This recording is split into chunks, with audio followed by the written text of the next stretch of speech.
So before I start, I want to tip my hat to some of the scholars whose works have contributed to the thoughts that I'm presenting today.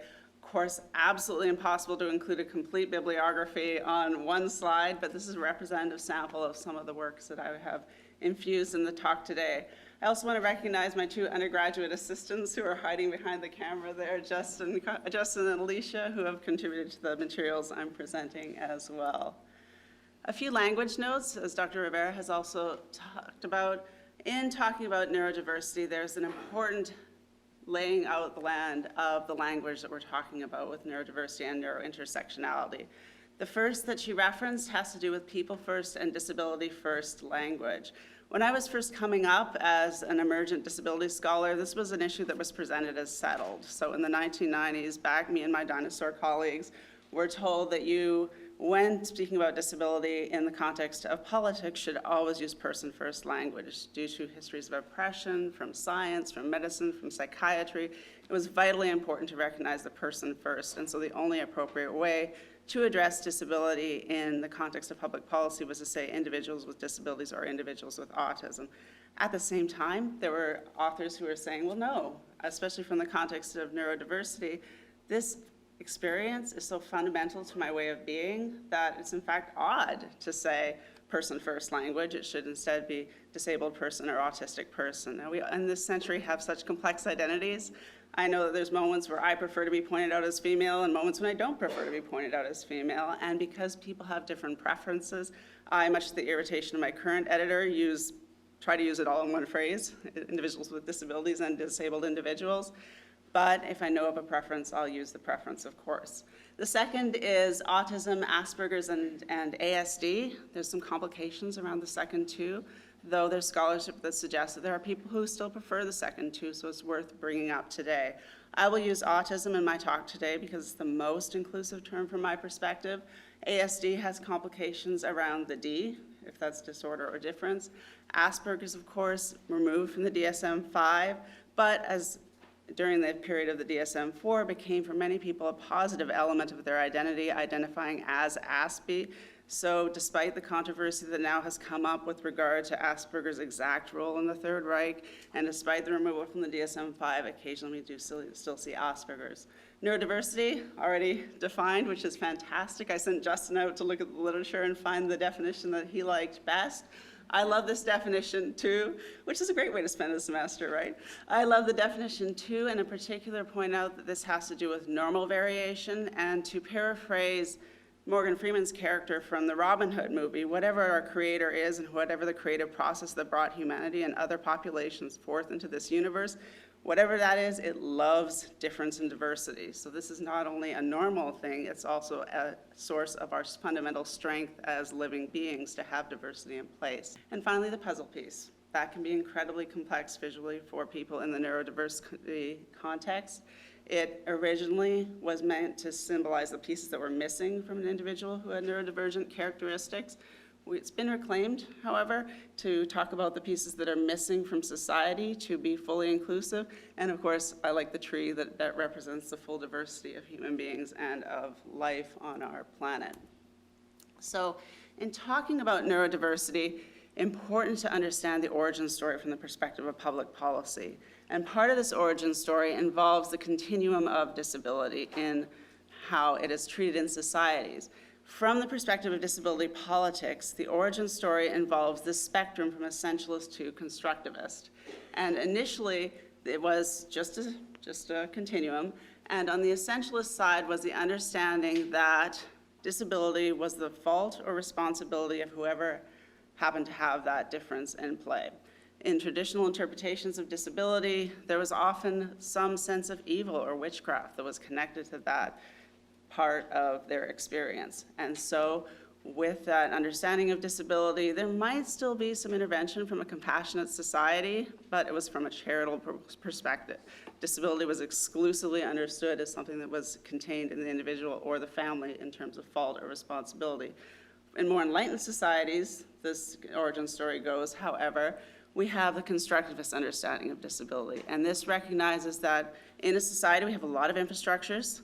Our infrastructures vary dramatically, but we're great at creating them, and we're great at creating infrastructures that exclude individuals on the basis of certain characteristics. That should never be the intention of an enlightened society, however. And so it's the fault or responsibility of the society if their infrastructures are insufficiently flexible to include everyone. So as public policy becomes more enlightened, as societies become more just, you see movement towards a constructive ascent of society. In more recent years, we see this more as a circle, because essentialism is understood as a positive element of identity, but crucial to understand that this is how public policy evolved in the later half of the 20th century, this understanding of moving from an essentialist to a constructivist understanding of disability. The other image on here is, of course, important too. Quintessentially, when people were thinking about disability politics, especially in the late 20th century, they were thinking about a person in a wheelchair. Still, when you take something like an IIT test, disability bias, the most common thing you're going to see is this image of a person in a wheelchair. From the perspective of neurodiversity, this matters because public policy development often had a failure of imagination when it came to neurological difference. The infrastructures that were thought, and still are thought about, the ideas that were put in place in order to develop public policy predominantly thought about physical disability. That still affects the conversation around neurodiversity today. When we think about disability politics, and neurodiversity, it's important to understand, too, that disability is not a binary in terms of capacity or absence of capacity. Instead, like every source of historical oppression, there are different categories of experience that reflect moment-by-moment interactions between the individual and their capacities and the infrastructure in question. And you can only understand where you are on that continuum by contemplating both. The first is difference. We all have differences. We all have millions and millions of differences. All of science fiction suggests if you run into your exact doppelganger, you need to run away quickly because that is a moment where they're coming to take your place. But for the most, but for the most part, differences go unignored. Even in the most stereotypically exclusionary societies, like the middle school popular girls table, they're still ignoring most differences. One example of this today is, for example, I've asked you to raise the hand that you habitually write with, if you're able, right? Most people are going to raise this one, right? I, as someone who will raise my left hand, for the vast majority of my experiences and vast majority of my experiences with infrastructure, that's completely irrelevant. There's times when I'm in lecture halls where I have the opportunity to practice kind of like instantaneous yoga around, writing.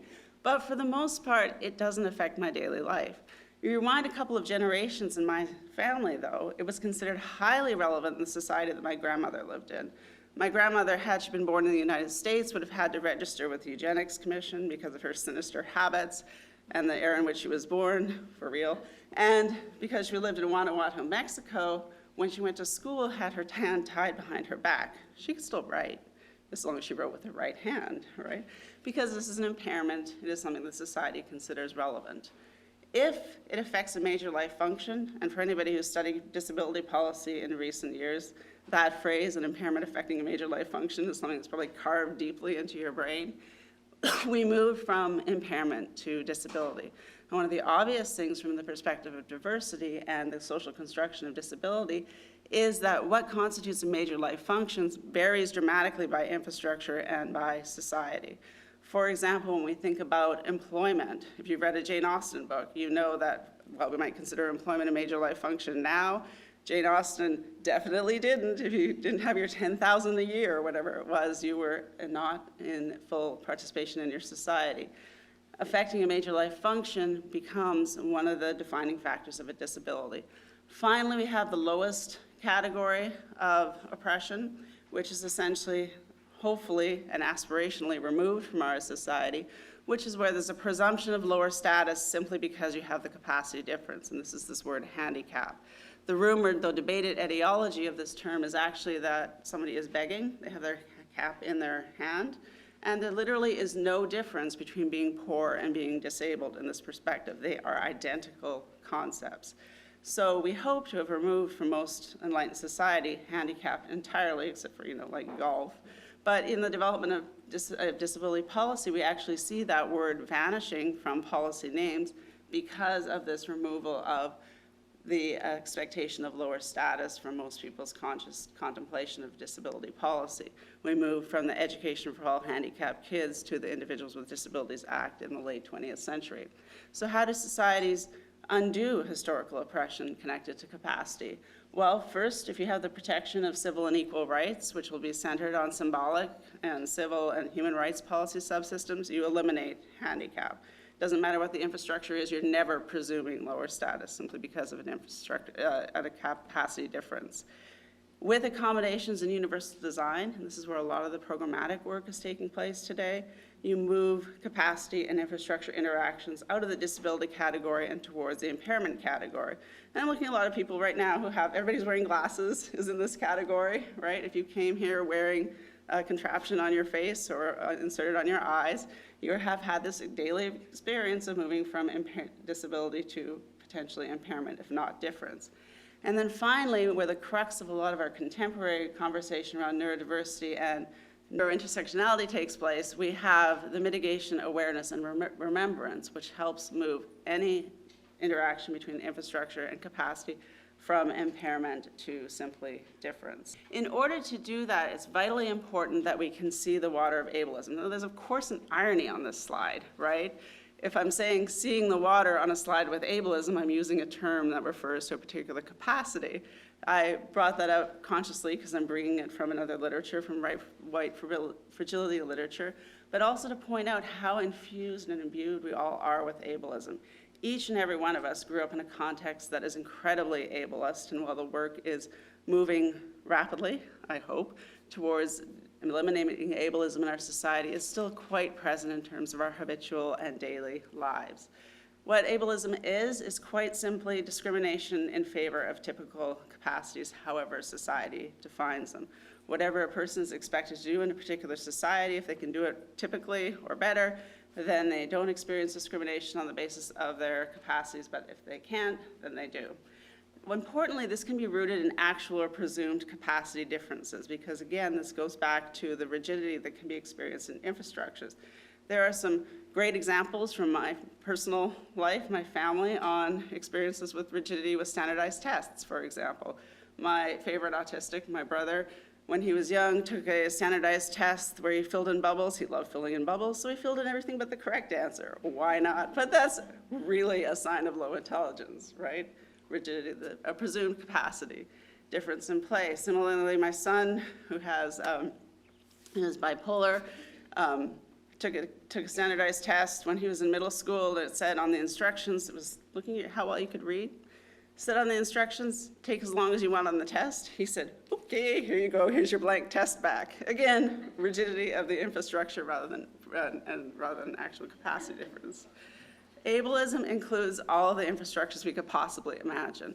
Some that I would like to point out, in particular with regard to neurodiversity, are comforts. We still see a lot of practical and policy solutions or approaches that emphasize the comfort of the typical individual. And that gets complicated with intersectionality because historical oppressions often turn on this issue of comfort.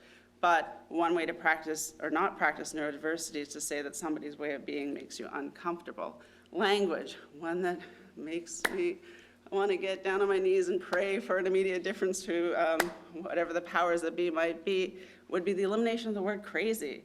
I was in a union meeting recently where they were repeatedly using the word crazy as an adjective or as a description of something that they didn't particularly like.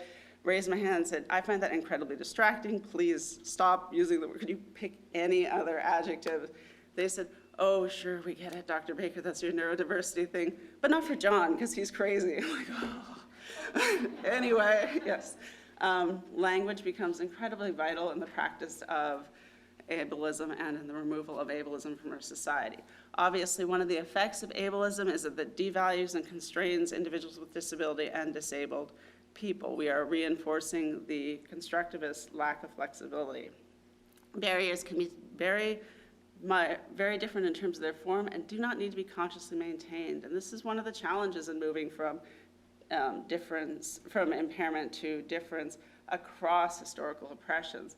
One comfort that many of us who see ourselves as people of good conscience and people who practice diversity is to point to those who are consciously maintaining barriers as the problem. And yes, that is highly problematic. However, unconscious maintenance of barriers can result in microaggressions and can also result in expansion of ableism. It involves very biased notions of objectivity, attention, and knowledge construction. This is something as scientists I have to repeatedly learn for all the forms of diversity that I study. Reading a book last week, it was pointed out to me that in some societies it's considered rude to ask a direct question. I'm like, oh dear, what do I ask all of my capstone students to do in their very first week? Come up with a direct question that they're gonna ask, and that's called science. So again, doesn't mean I have to immediately transition to another cultural form, but does mean that it's important to contemplate the effect of ableism or discrimination. Finally, in seeing the water, it's important to recognize that there's an important element of ableism that involves forgetting that everyone has both rights and responsibilities. When my colleagues at the university come to me when working with an individual who is identified as having a disability, they're often in this space. They're often in the space of, oh, I'll just not ask the student to write this paper. That is paternalism, and that is a form of discrimination. We see it also on neurodiversity conversation online. I was witnessing a conversation online recently where a young woman with autism was describing how or an autistic woman, came home and hit her parents at night as a way of releasing stress and tension. That is obviously not something that we consider acceptable as a human behavior. Who do we consider the ability to not harm an individual as acceptable? Maybe toddlers, maybe infants. If you're not expecting somebody to have responsibilities, then you're also not treating them as human beings. One thought experiment that can be very useful in identifying ableism is to, and all thought experiments are flawed, but I love this one, is to think about what the DSM would look like if the majority-minority was reversed. So this is from John Katz. If the vast majority of individuals were on the autism spectrum, there would be a diagnostic criteria for neurotypicals. It would read something like this, that you have an obsession with conformity, the delusion of preoccupation, that's what it would read. And think about how that would play out if the minority and majorities were reversed in trying to observe where ableism is occurring. Luckily, as I said, we are getting much, much better at practicing neurodiversity, and this is happening in real time and quite rapidly. In my life, I've gotten to the point where I'm delighted to see that I basically can't go anywhere without seeing expressions of neurodiversity, and that is really, really new. I went to get my hair cut, y'all, because I was giving this important talk, right? And there's my car that has that bumper sticker, and 2 other cars that had bumper stickers about autism awareness in the parking lot. That did not happen 5 years ago, right? Another part is that these are Google searches, and they're notoriously sort of fussy and finicky. But one thing that is important about this is that we're not seeing neurodiversity spiking up like this. We're seeing it being a consistent conversation, whether or not you ask for searches of neurodiversity or what is neurodiversity. One of the quintessential moments for me where I realized, wow, this is really coming to be something that's on the cultural stage and reaching a level of awareness is alphas. I was the only one who loved that show. It was on for like 2 years. But the reason that this was so great is it not only had an autistic character, it had a neurodiversity movement, it had people on the autism spectrum who had different positions with regard to neurodiversity. This is the beginning of this decade. So that's the level of conversation that we're seeing in daily life. And then finally, you can buy off Amazon this t-shirt. 70 years ago, connecting evolution to neurological difference was a dangerous habit at best and really a source of oppression as opposed to a source of celebration. In working with transitioning beyond neurodiversity to the practice of neurointersectionality, autism remains both a leading case and a great and curious case from which to understand how to practice neurointersectionality. It's important, I would argue, that in remembrance, we recognize and acknowledge the leadership of the autistics in the creation of the neurodiversity movement. Now, in my earlier works on neurodiversity, I did experience the sort of reviewer number 2 remarks that neurodiversity can only be about autism. That's obviously no longer considered even true. Similar to other movements around historical oppression like LGBTQAA, we realize as time goes on that there's additional categories that need to be included in neurodiversity. However, the fact that it's being led and has been led by autistics is vitally important and really contributes to the richness of the movement, in part because autism itself is incredibly diverse. If anybody's heard a phrase about autism, it's if you've met one person with autism, you've met one person with autism, right, which is your baseline level of awareness with regard to autism. But essentially, because in the practice of the autism community, they have the opportunity to practice neurodiversity and neurointersectionality, there can be a lot of movement and interesting case elements to study and think about there. vaccination politics really starkly render ableism. Now, in case anybody hasn't heard, there's a problem with vaccinations globally, and that is connected to some scientific studies from the late 90s that suggested that autism was the result of vaccination, and many people have stopped vaccinating. In fact, in the county that I moved from a couple of years ago, Clark County, they had a huge measles outbreak in the fall because of the lack of vaccination. One way I got myself into a wee bit of trouble in that conversation with some of my Facebook buddies was by putting a sort of pissy post that said, stop being ableist, go vaccinate your kids, right? And people are like, what are you talking about? I'm like, well, basically, vaccination politics points out that for a lot of people, being dead or murdering someone, killing someone from infection, is better than being neurodivergent. That's a pretty stark definition of ableism if you're saying, you know what, I'd rather kill somebody or die than have a neurodivergence. In the case of autism, of course, intersectionality is immediately and highly relevant. One that I like to point out from this slide is age. Initially, autism only occurred in children. By the diagnostic manual, it only occurred in children. We had failure of imagination of what an autistic adult looked like, or the idea that people grew out of autism in play. We still don't really understand how to work with the different generations of individuals with autism and autistic individuals, especially if the balance between those two categories is slightly different across different age groups. And we have yet, as a society writ large, figured out how to work interdependently as opposed to independently to work well with age. In the work of intersectionality, autism becomes an excellent place to understand that from. And Alicia helped me with the slides, by the way. Autism also reflects intersectionality by gender. In autism, we still see more boys than girls being diagnosed, and that is something that has been present since autism began to be diagnosed.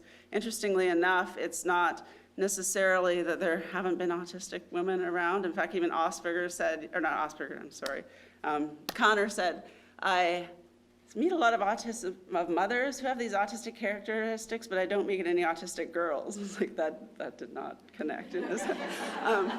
You know, we can't expect everyone to figure everything out. There are differences in the autistic experience for girls as compared to boys. Seizures are much more common in girls than in boys. Autistic characteristics get either on one end of the continuum highly celebrated for girls or dismissed. So you have the temple grandin on one side, and then the people who are not diagnosed till much later in life on the other side. The signs of autism in girls are often, at least when they're little, deemed as more socially acceptable, which means that they don't hit that barrier of flexibility of the infrastructure as quickly and don't recognize themselves as being part of a disability or part of a autistic community. And finally, autistic culture, even from the perspective of neurodiversity, has been led and more focused on boys and men than on girls. It doesn't mean it's absent, but if, for example, you're a teenage girl wanting to join an autistic club, you can be guaranteed that you're going to be surrounded more by boys and by the preferences of boys in the traditional gender binary, at least, than on girls. Another way that autism and intersectionality immediately comes to light has to do with heritage, with racial and ethnic background. Autism remains underrepresented in non-white ethnic and racial groups. In part, that was deliberate. In the early days, you didn't diagnose somebody who wasn't white with autism because you diagnosed them with mental retardation. Full stop. That's racial and ethnic discrimination massively in play. But also on the other side of the coin, traditional resistance to autism and to understanding how to practice neurodiversity varies across cultures. One of the very first autistics I met was an undergraduate at Rice University. His parents, because of their traditional expectations of a son and their traditional cultural expectations, were delighted to have a son that expressed autistic interests, identities, focused, and lacked a desire to really become socially engaged. So there was absolutely no problem from their perspective. All of their infrastructures were flexible enough for him to have an inclusive and successful life, and this is the beginning of the 90s. Socioeconomic difference really remains crucial to the diagnosis of autism and access to appropriate resources in school.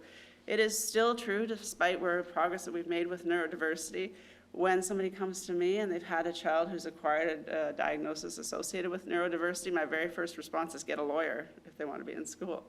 That's unfortunate, and that is connected to socioeconomic difference. It is still that tough to get your individualized education program well articulated in most schools.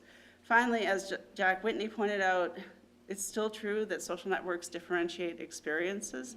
In white communities, they'll tend to have higher education and income levels, greater access to medical professionals, and greater access to the neurodiversity community quickly. This is changing. It's changing, not as fast as I would like, but it is changing.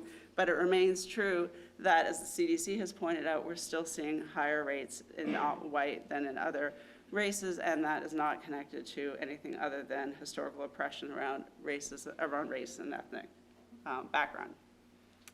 So how do we practice neurointersectionality?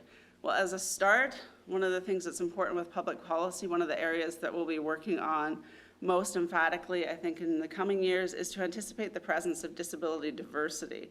One challenge around the original rights-based expression of disability policy is that they only imagined two environments, one in which everybody had a disability, so that's fine, that's the disability location, and one in which everybody was typical and there was one person with a disability, right? So you created an accommodation, and that's perfectly fine until you have conflicting accommodations, which didn't occur to most people who were studying the disability and developing disability policy at the time. Anticipating the presence of multiple people with multiple disabilities who might have multiple preferences and different infrastructure flexibility needs is a challenge for the current decade.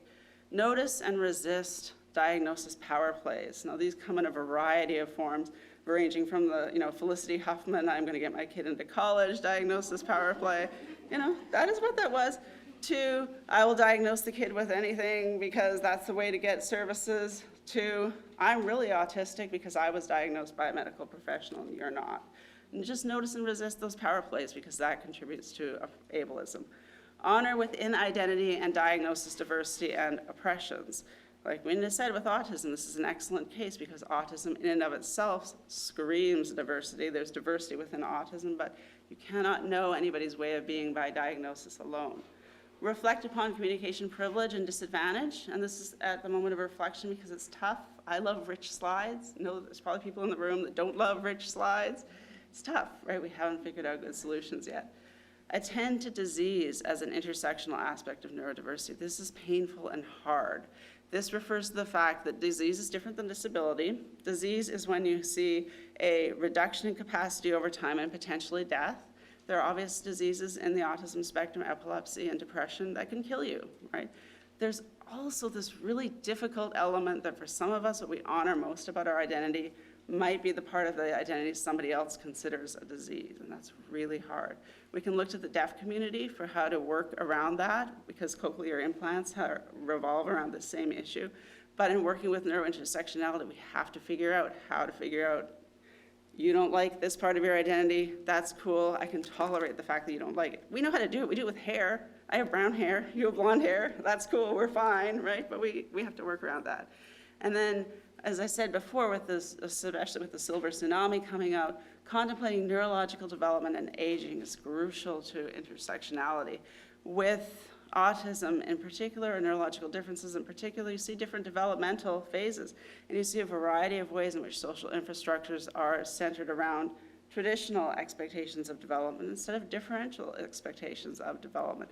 And figuring out how to work with aging, it ranges from when and how you transition from somebody from the juvenile justice system to the adult justice system, to when and what ages you would provide fertility treatments, knowing that some people might marry later in life as a result of a neurodivergence. There's a lot of complexities around this, but a lot of opportunities to practice neurointersectionality around that.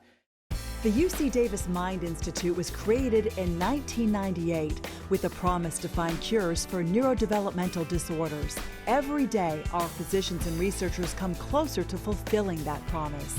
Their groundbreaking research on autism, Fragile X syndrome, chromosome 22q11.2 deletion syndrome, ADHD, and other brain disorders are helping children achieve their fullest potential. Please visit our website to find out more about current studies, upcoming events, and how you can help make a difference.